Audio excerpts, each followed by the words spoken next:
Mitra Sejamahan Siar, yuk kita pantengin talk show perpajakan bersama kantor wilayah DJP Jawa Barat 2. Dari studio El Gangga 100.3 FM, kami mengucapkan selamat mengikuti.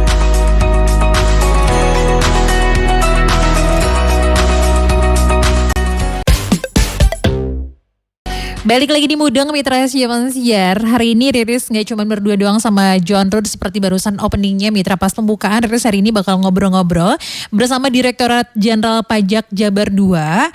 Dan seperti biasa sudah ada narasumber yang berapa lama ya gak ketemu kira-kira. Langsung aja Riris, apa yang pertama ada Pak Beni Santoso selaku penyuluh pajak ahli media. Selamat siang Bapak. Selamat siang. Sehat? Alhamdulillah. Oke, Pak Beni Mitra sudah terdengar ya suaranya ya, Pak Beni Santoso. Dan di sampingnya Pak Beni ada Ibu Lia Oktariani selaku penyuluh pajak ahli muda. Ibu, apa kabar? Selamat siang. Alhamdulillah sehat Mbak Riri. Kita kalau ketemu perasaan bajunya sama terus ya, padahal nggak janjian. Sekarang warna krem, warna coklat muda ya. Oke. Ya. Iya benar banget. Terus juga yang di sampingnya ada Mbak Desinta Yuliana selaku penyuluh pajak ahli pertama. Selamat siang Mbak. Mbak Riri. Sehat? Alhamdulillah ya. Dan hari ini Mitra Sejamahan Siar harus pantengin El Gangga 100.3 FM. Temanya sangat amat menarik sekali, yaitu pelaporan SPT tahunan badan Mitra ya. Ini beberapa pertemuan lalu nih kan sudah pernah nih dibahas terkait pelaporan SPT tahunan bagi wajib pajak orang pribadi ya melalui situs DJP online. Nah, kalau misalkan untuk pelaporan SPT tahunan badan, apakah bisa juga nih menggunakan e-filing dan juga e-form atau menggunakan menu lainnya nih? Apa sama atau beda? Silakan Pak Beni dulu ya. Oke, silakan Pak Beni. Jadi secara garis besar NPWP itu dibagi dua. Berdasarkan subjeknya ya. Satu, NPWP OP, orang pribadi yang pelaporannya berakhir di 31 Maret kemarin. 31 Maret berakhirnya seperti biasa ya. Maret pada sibuk tuh lapor. Betul. Kemudian yang kedua adalah NPWP badan. Pelaporan SPT tahunannya untuk PPH SPT tahunan itu berakhir di 30 April. Oh, berarti beda ya? Beda. Selang 1 bulan setelah perorangan.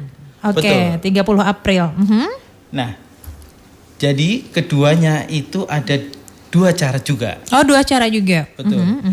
Jadi secara online bisa juga secara manual. Untuk secara online itu silahkan untuk masuk di laman www.pajak.go.id.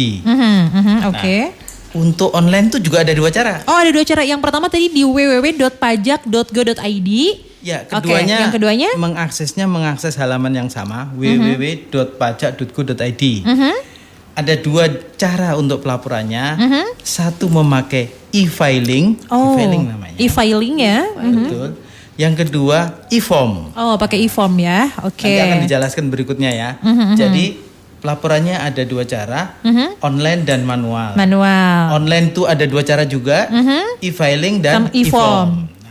Untuk manual itu ada dua cara juga. Oh, ada dua juga nih. Nggak mau kalah yang manual ya? Ya. Bisa datang langsung ke KPP terdekat atau ke KP2KP terdekat. Tidak harus yang terdaftar ya. Harus yang terdaftar? Tidak harus. Oh, tidak harus yang terdaftar. Nih, oh iya, terdaftarnya di Cianjur, laporan di sini misalkan. Betul, bisa. Oh, Nah, silahkan ke terdekat yang bisa diakses. Kemudian kalau pun itu tidak sempat, itu dikirimkan melalui pos atau melalui ekspedisi, bisa juga. Oh, bisa juga ya. Sangat amat mudah banget nih, bisa pilihan yang mana aja ya. Betul. Oke. Jadi seperti itu. Silakan dilanjut lagi Pak. Nah, jadi secara garis besar ya untuk mungkin nanti lebih ke online-nya ya. Online-nya itu ada e-filing dan e-form. Nah, nanti akan dibahas lebih detail lagi di sini. Ya, barusan sudah jelas banget. Jadi untuk pelaporan yang online, yang manual juga, yang manual ternyata ini dikirain Riris tuh misalnya Riris terdaftarnya di kabupaten kan ya, di Kabupaten Bekasi, di KPP yang di Kabupaten Bekasi. Kalau melaporkan di kota juga tidak masalah ya? Betul, nggak masalah. Begitupun sebaliknya ya? Ya. Jadi seperti itu Mitra Sejamahan Siar. Terus nih, apakah pada pelaporan SPT tahunan badan secara online itu wajib pajak tetap memerlukan e-fin ya, sama halnya dengan pelaporan SPT tahunan orang pribadi atau tidak? Baik, Mbak Riris. Pada dasarnya SPT itu kan dilaporkan secara online ya, bisa dilaporkan secara online baik bagi wajib pajak orang pribadi maupun bagi wajib pajak badan. Nah tentunya apabila kita akan melaporkan SPT secara online melalui laman DJP online, tentu akan diperlukan EVIN Mbak, baik bagi wajib pajak orang pribadi maupun bagi wajib pajak badan. Nah sebenarnya EVIN itu sangat diperlukan itu, cuman pada dua kondisi Mbak. Oke, dua kondisi apa aja tuh Ibu? Nah pertama, pada saat pertama kali wajib pajak itu mendaftarkan diri pada situs DJP online. Nah itu mereka sangat memerlukan EVIN sebagai registrasi awal ya. Nah kemudian kadang kan wajib pajak itu udah beberapa lama tidak menggunakan EVIN, kan lupa nih Mbak. Lupa EVIN-nya berapa ya gitu. Lupa itu maksudnya lupa passwordnya pada saat kita akan masuk ke dalam DJP online, ataupun lupa email pada saat dulu kita mengakses DJP online, mendaftarkan emailnya itu kita lupa. Nah pada saat itulah EVIN itu sangat diperlukan kembali. Untuk apa? Untuk melakukan riset dengan menggunakan EVIN tersebut agar akun kita pada DJP online itu dapat aktif kembali. Nah, kira-kira seperti itu. Jadi ada dua kondisi ya, Mbak. Pertama pada saat kita mendaftarkan pertama kali, kedua pada saat kita lupa password dan lupa email pada DJP online kita. Oke. Jadi bisa menggunakan yang EVIN tersebut gitu ya. Oke. Kalau misalkan lupa, tapi mudah-mudahan nggak lupa ya. Iyalah ya. Mudah-mudahan ya. Terus ini apa bedanya sih pelaporan SPT tahunan badan menggunakan e-filing dan juga e-form? Bedanya apa nih? Oke Mbak Riris, nah bedanya ya, ngomong-ngomong soal beda, pasti ada persamaannya juga nih Mbak Riris. Perbedaan sama persamaan? Betul. Nah kalau persamaannya sendiri, di sini lapor SPT tahunan badan dengan menggunakan e-filing maupun e-form itu sama-sama dilakukan secara online, dengan melalui situs djponline.pajak.go.id Mbak.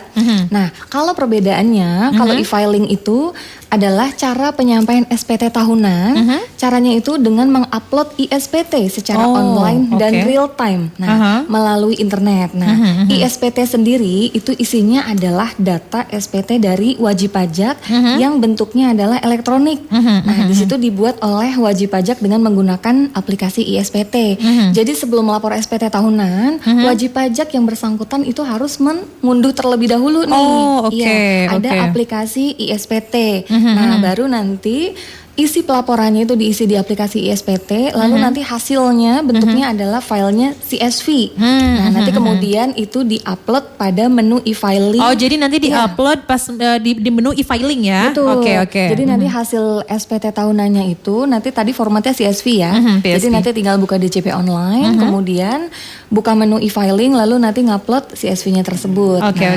Terus tadi yang kedua, bedanya apa sih dengan e-form? Nah, e-form juga sama nih. Cara penyampaian SPT tahunan secara online, ini caranya adalah dengan mengunduh dan mengunggah kembali formulir SPT tahunan yang sudah diisi dalam bentuk PDF.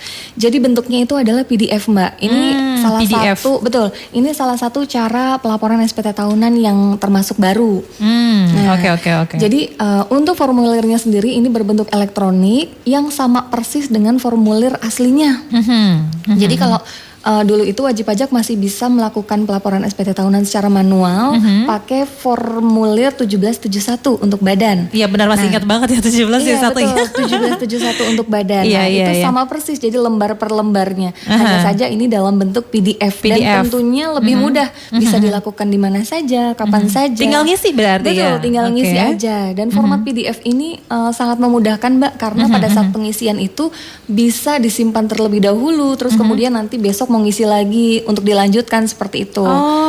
Baru disubmit gitu kan? Baru disubmit dan hanya membutuhkan 2 kali koneksi internet, yaitu yang pertama untuk mengunduh formulir, kemudian yang kedua pada saat mau submit SPT.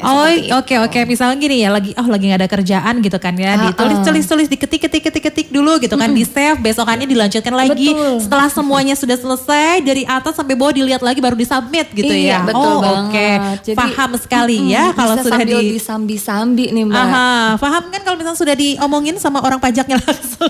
Ya. Ini bicara soal pelaporan SPT menggunakan e-form PDF ini sepertinya menjadi salah satu cara pelaporan pajak terbaru nih ya. Apa keunggulan nih? Keunggulannya ya membuat laporan SPT tahunan badan menggunakan e-form ini. Keunggulannya silahkan. Oke, jadi tahap pertama yang harus dilakukan adalah login ke laman www.djponline.go.id tadi. Kemudian begitu bisa login, silahkan download PDF-nya. Oh, oke. Saat ini yang kita gunakan adalah PDF miliknya Acrobat. Kan sudah biasa terdengar kan Acrobat Reader gitu. Itu di situ juga sudah untuk bisa membuka e-formnya sendiri itu diperlukan viewer. Viewernya juga sudah disediakan di situ. Oh. Jadi login, download viewernya, kemudian silahkan install. Tahapan instalasinya sebenarnya tinggal klik doang. Oh, oke. Mudah banget berarti ya. Betul. Oke. Tapi kalau masih bingung, di situ manualnya juga, petunjuknya juga sudah ada. Begitu sudah diinstal, kemudian download e-formnya. Begitu download e-formnya, seperti tadi yang disampaikan Mbak Desi, bisa diisi. Tidak harus selesai saat itu. Kemudian kalau belum selesai, bisa disimpan dulu, nanti bisa dilanjutkan. Nah, koneksinya ke internet kan hanya diperlukan 2 kali tadi yang seperti disampaikan ya. Pertama untuk download, kemudian ngisi, hanya download saja di awal, kemudian diisi, habis itu setelah selesai, kemudian connect internet lagi, upload. Oh, oke ya. Gitu, sehingga hemat bandwidth ya, hemat kuota. Jadi pas pengisian formulirnya itu tidak menggunakan internet tidak masalah ya? Tidak masalah. Oke. Karena PDF-nya kan sudah ada di laptop kita, di PC kita. Kita tinggal isi kapan aja. Pas lagi offline juga masih oke lah, tulis ketak-ketik ya. Iya. Betul. Oke, jadi seperti itu ya. Tadi Bapak bilang mengenai yang viewer ini nih, cara mendownloadnya seperti apa? Cara mendownload e-form yang e-form viewer. Jadi viewer ini untuk melihat ya, mungkin bisa dijelaskan lebih detail oleh Bu Lia untuk Mbak downloadnya itu seperti apa? Ya, jadi sebenarnya sederhana ya Mbak. Cara mendownload aplikasi itu kan sama kayak kita mendownload aplikasi-aplikasi yang lain lah ya, kalau kayak dari Play Store seperti itu. Nah, tapi gini, jika aplikasi e-form viewer ini belum terinstal nih di PC kita, di komputer kita, kita tinggal klik download viewer. Kemudian langkah selanjutnya kita tinggal klik icon, ada gambar icon nih Mbak. Oh, ya. oke. Oh ya, gini, klik download viewer ini adanya di laman DJP www.pajak.go.id ya, di DJP online. Nah, kemudian setelah kita download viewernya ini, kita klik nih Mbak gambar ikon sistem operasi yang sesuai dengan OS pada PC kita. Kan bisa 32 bit, 64 bit. Di sana kan ada pilihannya nih viewer ini ya. E-form viewernya ini. Nah, kemudian kita instalasi aplikasi e-form viewer. E-form viewernya ini. Nah, apabila kita misalnya bingung bagaimana sih cara menginstalasinya seperti kata Pak Beni tadi, di sana tuh terdapat menu download instalasi viewer. Kita bisa menu download manualnya seperti apa, kita baca dulu. Seperti ini. Kita ikutin tahapan-tahapannya. Nah, setelah selesai kita install aplikasi e-form viewer ini, maka kita mulai dengan langkah download e-formnya. Jadi kita itu download e-form viewer, baru download e-formnya. Oke. Jadi seperti itu ya. Nah, setelah itu baru kita buat bisa masuk ke membuat menu SPT. Jadi untuk mitra siapan siar, jadi setelah selesai install aplikasi e-form viewer nih, mulai dengan langkah download e-form itu ya. Jadi pertama itu install dulu aplikasi e-form viewer, terus nanti bisa langsung download e-formnya. Ya, setelah itu bisa langsung klik bisa buat SPT itu sendiri ya. E-formnya. Oke. Jadi caranya tadi sudah dikasih tahu sama Ibu Lia mitra siapan siar ya. Dari Ves ini penasaran nih, dokumen yang memang harus dipersiapkan sebelum mengisi SPT tahunan badan itu dokumennya apa saja? Sebagai pengingat juga nih untuk badan-badan yang sekarang lipat ke Elgang 100.3 FM, silakan. Iya betul Mbak. Jadi sebelum di sini wajib pajak mau melaporkan SPT tahunan, tentunya harus mempersiapkan terlebih dahulu dokumen-dokumennya ya Mbak ya. Jadi mau itu laporan secara manual ataupun secara online. Nah yang pertama di sini wajib pajak badan ini harus menyiapkan laporan keuangan terlebih dahulu Mbak. Oke, laporan keuangannya siapin dulu. Iya Oke. betul. Jadi laporannya di sini ada laporan laba rugi dan juga neraca. Nah terus yang kedua di sini wajib pajak juga menyiapkan daftar susunan pemegang saham, karena nanti di formulirnya itu wajib pajak diminta untuk mengisi data-data atau merinci terkait nama, alamat, NPWP, terus besaran modal yang disetor juga oleh para pemegang saham tersebut. Nah, karena beda-beda kan setiap orangnya ya. betul, iya. Jadi besarannya kan beda-beda juga ya Mbak ya. Terus selanjutnya di sini juga wajib pajak menyiapkan daftar susunan pengurus seperti direksi, komisaris itu ada pada akta pendirian. Jadi akta pendiriannya disiapin. Lalu kemudian menyiapkan juga daftar aset sampai dengan akhir tahun. Oh oke, daftar asetnya. Nah, nggak cuma itu, masih banyak lagi. Jadi mungkin wajib pajak sambil yang mau nyimak nih. sambil nyimak, mungkin bisa sambil nyatet kali. Nah dicatat, oke. Iya, terus selanjutnya tadi setelah daftar aset ada juga misalnya catatan omset setiap bulannya. Lalu kemudian bukti penyetoran pajak PPh pasal 25. Lalu kemudian apabila ada di sini juga menyiapkan bukti pemotongan PPh pasal 22, 23, 4 ayat 2 seperti itu. Disiapkan juga rekening koran atau tabungan atas nama perusahaan. Nah, selain itu juga di sini wajib pajak juga menyiapkan seperti daftar penyusutan dan amortisasi fiskal seperti itu, Mbak. Nah, khusus untuk wajib pajak UMKM di sini juga harus ada nanti dilampirkan juga nih, Mbak, bukti penyetoran PPh final PP 23. Oh oke, dilampirkan untuk ya. wajib pajak badan yang UMKM. Iya, jadi sebenarnya di sini yang harus dipersiapkan lebih banyak daripada orang pribadi ya Mbak ya. Kalau orang pribadi itu kan kalau kayak karyawan itu cukup bukti potong dari perusahaan, terus daftar harta sama daftar keluarga. Nah kalau di badan ini Lebih banyak ya? lebih banyak betul, karena memang urusannya juga banyak ya Mbak. Iya, oke. Jadi seperti itu ya. Oke, jadi sudah dicatat untuk yang sekarang lagi pantengin Elgang 100.3 FM ya. Dicatat. Kayak kuliah ya ini ya. Ah iya benar, terus juga sambil mencatat tadi kan laporan keuangan, terus juga daftar susunan pemegang saham dan lain sebagainya Betul. ya. Biar tahu juga ya, seperti itu Mitra Siamansiar. Terus untuk batas waktunya nih, penyampaian SPT tahunan badan itu kapan tadi sudah sih sebenarnya, cuman bisa diulangi kembali ya.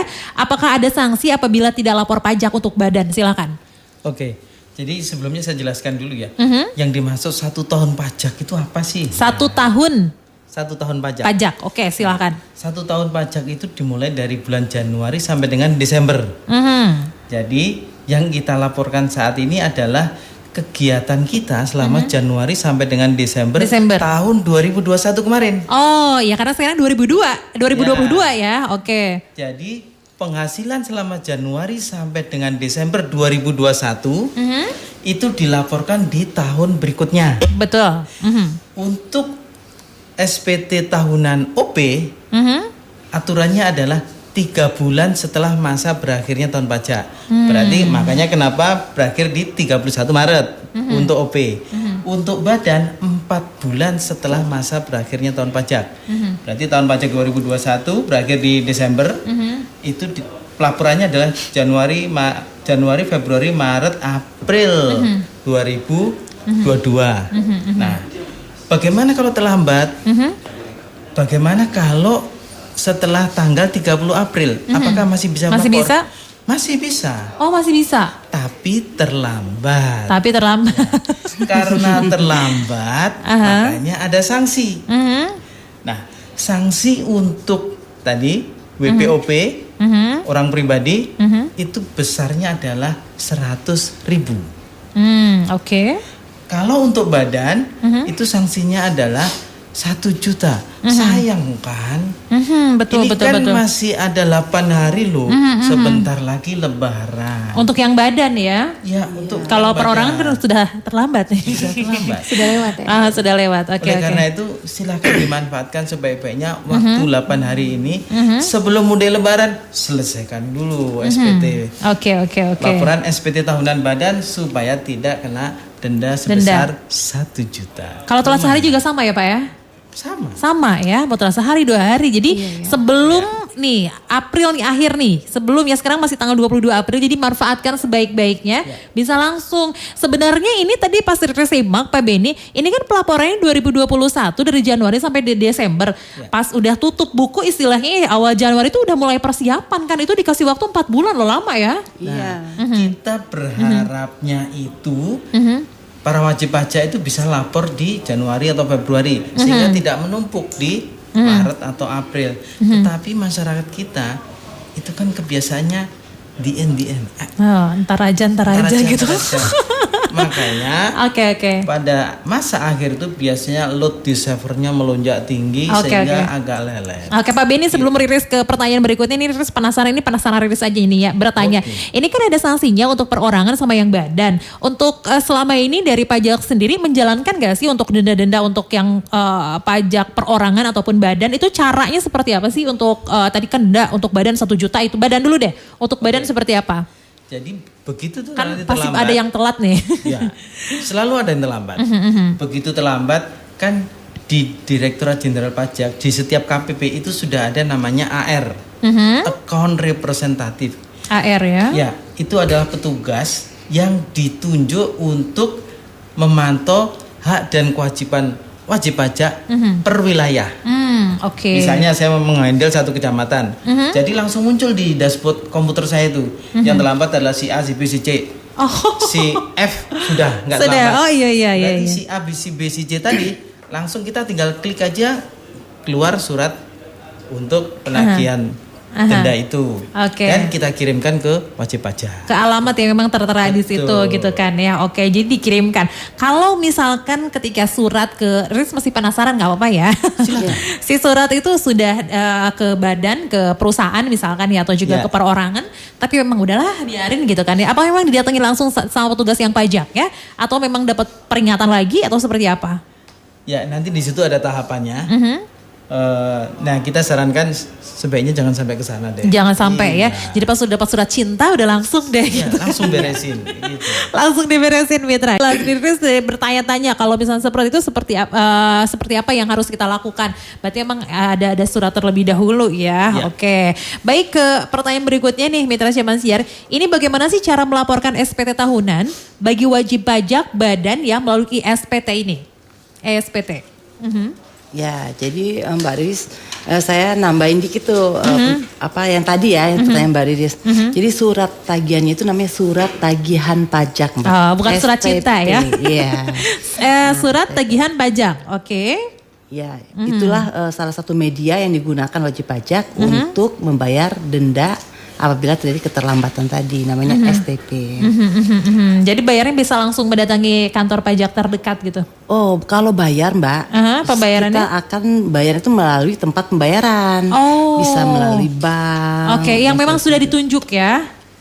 Rata-rata semua bank bisa Mbak menerima pembayaran dari STP tersebut. Mungkin dari suratnya itu sudah ada karena keterlambatan itu harus bayarnya ke bank mana, terus dicantumkan semuanya pasti jelas. Oh enggak Mbak, jadi surat itu hanya berisi surat tagihan pajak tentang denda pajak, denda administrasi ya dalam hal ini yaitu 1 juta misalnya di badan. Nah nanti kita biasanya wajib pajak badan itu udah tahu mereka akan bayar boleh ke Bank BRI, ke Bank Mandiri, boleh ya nyebut merek ya. ke bank-bank aja gitu ya. Ke bank-bank pemerintah atau yang swasta juga bisa. Lewat ATM juga bisa kan? ATM juga bisa. Tapi tentunya sebelum membayar mereka harus membuat kode e-billing. Oke.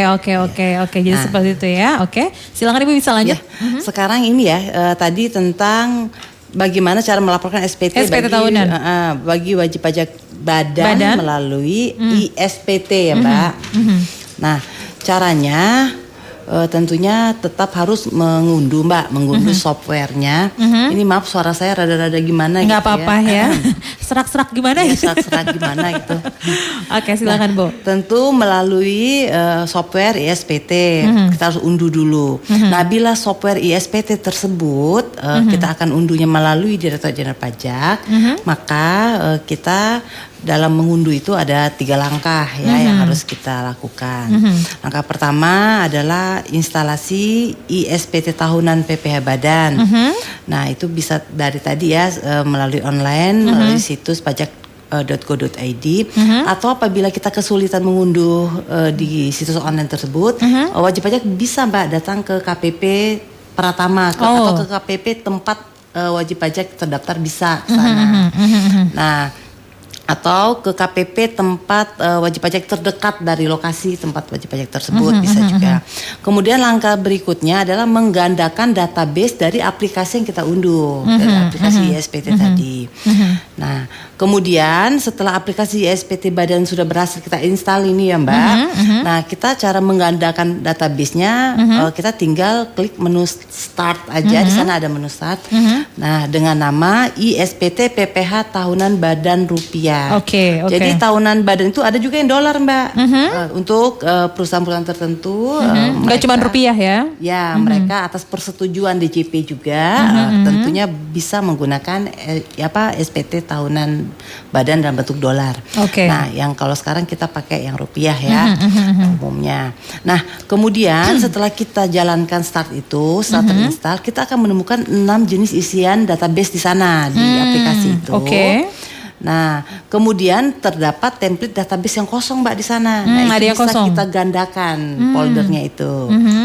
Nah, kemudian setelah kita gandakan database kosong tadi, nah maka dapatlah database baru yang ditambahkan di folder tersebut. Nah, kemudian pada database itulah kita bisa mulai melakukan pengisian formulir SPT 1771.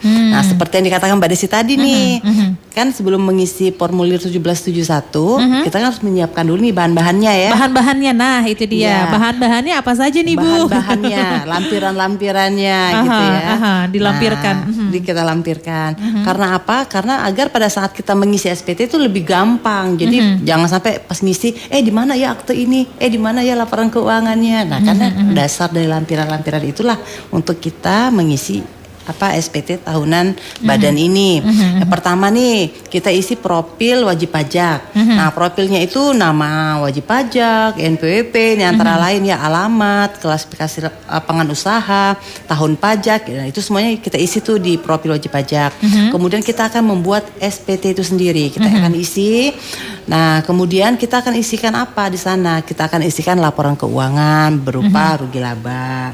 Kemudian kita akan isikan juga ada pengisian neraca. Kemudian kita akan isikan juga lampiran 5 dan 6, yaitu apa? Lampiran 5 dan 6 itu lampiran tentang data dari pemegang saham dan pengurus dari wajib pajak. Nah, kemudian ada juga lampiran khusus tentang elemen-elemen laporan keuangan, di sana juga ada. Dan terakhir, setelah kita isi semua lengkap, sampai kita isi apabila terdapat kurang bayar pada SPT badan tersebut, kita akan memasukkan NTPN yang terdapat pada SSP, surat setoran pajak atau BPN. Nah, kemudian kita buatlah file CSP-nya seperti yang dijelaskan Pak Beni dan Mbak Desi sebelumnya. Nah, kemudian kita tinggal submit, upload CSP file di dalam menu pelaporannya. Jadi memang betul siapkan dulu bahan-bahannya. Kayak kita bikin kue gitu ya. Kalau lebaran kan bikin bahan-bahannya yang sudah disebutin sama Ibu Lia tadi ya. Dicatat nggak nih? Riris sudah hafal nih. Oke. Jadi seperti itu Bu Lia ya. Oke, Riris balik lagi ke Evin nih ya. Ini untuk persyaratan memiliki Evin bagi wajib pajak badan, apakah memang sama saja dengan persyaratan bagi wajib pajak orang pribadi atau beda? Oke, Mbak Riris. Jadi ngomong-ngomong soal Evin nih ya, kita flashback dulu tadi seperti yang tadi Mbak Lia jelaskan. Jadi Evin itu digunakan untuk dua hal. Yang pertama adalah pada saat wajib pajak ingin mendaftarkan diri pada situs DJP Online. Lalu yang kedua apabila wajib pajak lupa password atau lupa email yang digunakan untuk masuk ke DJP Online. Nah, Evin ini baik itu wajib pajak badan maupun orang pribadi ya. Nah, untuk memerlukan Evin dalam hal baru, wajib pajak baru ataupun wajib pajak yang lupa tadi akan passwordnya, di sini wajib pajak bisa menghubungi beberapa kanal Mbak Riris. Jadi tidak melulu harus datang ke kantor pajak. Jadi pertama di sini wajib pajak bisa menghubungi Kering Pajak 1500-200 Nah, lalu yang kedua juga di sini wajib pajak bisa memanfaatkan fitur live chat yang ada pada situs pajak.go.id. Pasti dibales ya pas live chat ya. Cuma memang kalau misalnya sudah masuk ke masa-masa pelaporan SPT tahunan seperti ini memang agak lebih padat Mbak Riris. Jadi slow respon deh. Slow respon betul. Jadi benar-benar harus sabar wajib pajaknya ya. Oke, dipahami ya, dimengerti ya. Jadi mohon maaf ya seperti itu. Mohon dipahami. Oke. Baik, terus selanjutnya di sini wajib pajak juga bisa menghubungi telepon resmi dari KPP terdaftar. Lalu selanjutnya wajib pajak juga bisa menyampaikan permohonan permintaan atau lupa EVIN melalui surel di alamat resmi email yang KPP terdaftar, atau bisa juga mengirimkan langsung direct message melalui sosial media yang dimiliki oleh KPP terdaftar. Jadi se-Indonesia di sini kantor pajak ini memiliki akun media sosial Mbak Riris. Jadi wajib pajak bisa langsung bertanya melalui direct message seperti itu. Oke. Kalau yang tadi semua yang sudah dijelaskan tadi tidak bisa dilakukan, di sini terakhir wajib pajak bisa langsung datang ke kantor pajak terdaftar. Nah, syaratnya di sini untuk wajib pajak yang datang langsung harus menunjukkan asli atau menyerahkan fotokopi dokumen. Yang pertama yaitu adalah surat penunjukan pengurus asli atau menyerahkan bersangkutan yang mewakili badan. Lalu kemudian identitas lainnya ini berupa KTP dalam hal pengurus merupakan WNI dan paspor dalam hal pengurus di sini merupakan warga negara asing. Nah, terus selanjutnya juga kartu NPWP dari pengurus yang bersangkutan dan juga kartu NPWP atau SKT atas nama wajib pajak badannya. Jadi itu yang harus disiapkan untuk wajib pajak badan apabila memerlukan EVIN ataupun lupa password ke DJP online-nya. Seperti itu Mbak Riris. Oke, makanya yang kertas yang pertama kali dapat tuh Riris masih ingat yang EVIN-nya ya, yang warna putih terus ada kuningnya itu kalau nggak salah. Itu disimpan baik-baik. Kalau Riris sih sampai sekarang masih disimpan dengan sangat amat rapi. Takutnya kan takut lupa passwordnya segala macam bisa pakai EVIN itu ya. Betul. Oke, jadi seperti itu Mitra Syaban Siar. Terus ini kira-kira apakah ada kemungkinan nggak ini terhadap SPT tahunan yang telah disampaikan oleh si wajib pajak sudah disampaikan gitu kan ya? Ternyata dianggap tidak disampaikan. Bisa atau tidak nih Pak kasus kayak gitu? Oke, jadi gini. Itulah kenapa kita sarankan wajib pajak itu lapornya lewat online. Betul. Contohnya tadi, kan daftarnya banyak nih. Satu daftar aja nggak terkirim. Contohnya daftar pemegang saham. Kalau pakai online, itu belum kita isi, itu otomatis e-formnya itu tidak bisa submit. Karena masih ada keterangan kan ya. Suka balik lagi nge-scroll lagi ke atas gitu ya. Betul. Oke. Ada yang belum diisi. Oh iya benar-benar. Gitu. Benar-benar betul Pak. Iya, Bagaimana kalau offline yang manual? Misalnya sudah kita isi ya. Sudah kita masukin amplop, belum ditanda tangan. Itu dianggap belum menyampaikan. Oke. Nah, kalau secara online begitu submit, kemudian masuk ke server, kemudian langsung dikirim tanda terima tadi, PPE ya namanya. Itu dianggap pelaporannya pada saat upload tadi, tertanggalnya ya. Iya. Kalau manual datang ke KPP, ya berarti saat dia datang di situ, kemudian dibantu untuk input ke server, selesai di situ. Kalau per pos, itu tanggal posnya. Oh. Masalahnya adalah per pos itu kan dikirim dulu sama wajib pajak. Kemudian sampai KPP diteliti oleh petugas. Baru ketahuan bahwa belum ditandatangani. Ada yang kurang gitu kan kurang. Ya. Ada 4 hal. 1, belum ditandatangan, berarti dianggap belum melaporkan. Oh, oke. Kemudian sudah ditandatangan, ada lampiran yang tidak lengkap kayak tadi ya. Iya. Sudah diisi, sudah di print, tapi nggak masuk di amplop. Oh iya. Berarti kan nggak terkirim tuh. Nah, itu juga dianggap belum melaporkan. Oke. Kemudian yang ketiga adalah SPT tahunan yang disampaikan itu melebihi setelah 3 tahun. Sudah berakhirnya bagian tahun pajak atau tahun pajak. Dan yang keempat nih, dia terlambat menyampaikan, DJP sudah terlanjur melakukan pemeriksaan, dia baru menyampaikan, itu dianggap tidak menyampaikan. Tidak menyampaikan. Sudah diperiksa dulu baru dia sampaikan, itu tidak dianggap menyampaikan. Oke. Sebaiknya dihindari hal-hal seperti ini. Itu adalah 4 hal yang dianggap WP tidak menyampaikan laporan tahunan, SPT tahunan. Pak Beni luar biasa, udah jelas banget, terus udah tadi ngeliatin gitu sambil mendengarkan. Jadi ternyata kesimpulannya dari Pak Beni tadi dijelaskan sama Pak Beni, itu ternyata lebih mudah yang online ya. Betul. Jadi kalau misalnya ada yang kurang, kayak kita aja gitu ngisi formulir apa gitu pas online gitu ya. Kalau misalkan tidak terisi satu, itu udah langsung balik lagi ke atas tuh, balik ke atas. Tidak bisa submit. Tidak bisa submit. Jadi mendingan kayak gitu daripada kita udah repot-repot misalkan mohon maaf pakai pos atau juga datang sendiri mengirimkan gitu kan ya ke KPP terdekat. Terus tiba-tiba ada yang kurang sedikit cuman tanda tangan, itu tetap aja kan ya ada yang kurang. Ya. Itu kerjaan jadi 2 kali. Baik bagi wajib pajak maupun bagi petugas pajak. Karena dia meriksa, kemudian dia bikin surat, dikirimkan ke WP membalas surat itu dan melampirkan. Jadi wasting time. Oke. Buang-buang waktu. Buang-buang waktu Mari saja. lakukan Berarti pelapor mendingan lewat online saja Mitra Syabasiar. Kalau misalkan kata Mitra, aduh Riris tadi penjelasannya udah jelas banget tapi ada yang beberapa yang belum kita tulis gitu kan ya. Gampang bisa menghubungi langsung ke Ring Pajak aja di 1-500-200 ya. 1-500-200. Karena beberapa menit lagi kita akan closing, kita akan pamit. Tapi sebelum pamit ada yang disampaikan lagi, silakan Pak Beni, Mulia atau juga Mbak Desinta. Oke. Pak Beni silakan.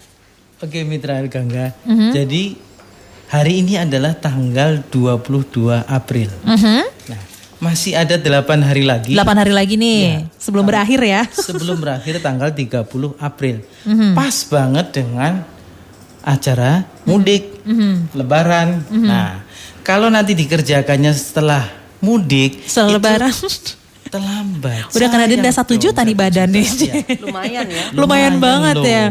Makanya sebaiknya segera diselesaikan sebelum mudik. Kantor kami itu masih buka sampai dengan tanggal 28 April. Oh, Karena 28 cuti April. bersama kan tanggal 29. Oke. Jadi masih buka sampai dengan hari Kamis ya. Hari Kamis tanggal 28 April. Kalau memang perlu bantuan sehingga silakan datang ke KPP atau ke Kanwil. Tapi untuk pelaporan online-nya itu tidak ada libur.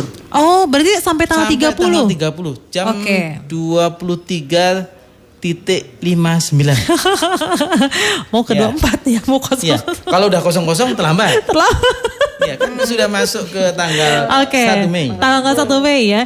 Itu enaknya pelaporan menggunakan online tuh meskipun memang orang-orang udah pada cuti bersama, online tetap bisa ya. Bisa, masih bisa. Oke. Aha. Nah, bagaimana kalau yang kemarin-kemarin sudah lapor tapi belum ada yang ketinggalan nih. Misalnya nih, ada rumah yang belum dilaporkan, sudah lapor SPT, beli rumah kemudian lupa. Nah, saat ini ada program namanya PPS, Program Pengungkapan Sukarela. Oh, PPS ya. Kan kita udah bahas tuh di Januari kemarin. Nah, silahkan nanti Mitra El Gangga cek ke masing-masing email yang dipakai untuk daftar DJP online.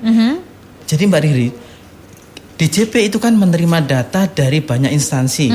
Contohnya dari BPN, ada si Fulan beli rumah. Itu datanya masuk ke DJP. Nah, sistem itu akan mengkawinkan data tersebut. Mengecek rumah atas nama si Fulan ini sudah masuk SPT-nya si Fulan belum? Kalau belum, maka sistem akan mengirimkan email ke si Fulan.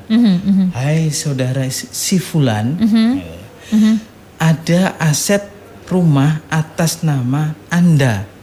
Belum masuk di SPT, silahkan untuk mengikuti PPS. Ya, soalnya dendanya 200% loh. Walah, Itu tinggi. Gede banget ya. Nah, ini kan denda itu bisa ditebus dengan jumlah yang jauh lebih kecil. Nah, masa PPS itu sampai kapan? Sampai akhir Juni 2022. Jadi kira-kira tinggal 2 bulan lagi. Oh, oke. Masa PPS ingat ya 2 bulan lagi. Oke, untuk yang pelaporan badan ingat 8 hari lagi ya. Betul. Oke, kalau datang ke KPP itu tanggal 28 berakhirnya, kalau online sampai dengan 30 April 2022. Oke, sip ya. Oke, baik dari Pak kami Beni. itu saja. Oke, jadi sudah Ibu Lia dan juga Ibu Desinta tidak ada yang ditambahkan lagi karena sudah diwakilkan sama Pak Beni. Terima kasih banyak untuk Pak Beni Santoso, Ibu Lia Oktariani dan juga Mbak Desinta Yuliana untuk kedatangannya hari ini. Mudah-mudahan di lain kesempatan kita bisa ngobrol-ngobrol lagi, menambah wawasan banget nih buat Riris jadi hafal. Baik, terima kasih untuk kedatangannya hari ini. Mudah-mudahan di lain kesempatan kita bisa ketemu lagi. Terima kasih. Jangan lupa di like video ini, komen, share, dan subscribe.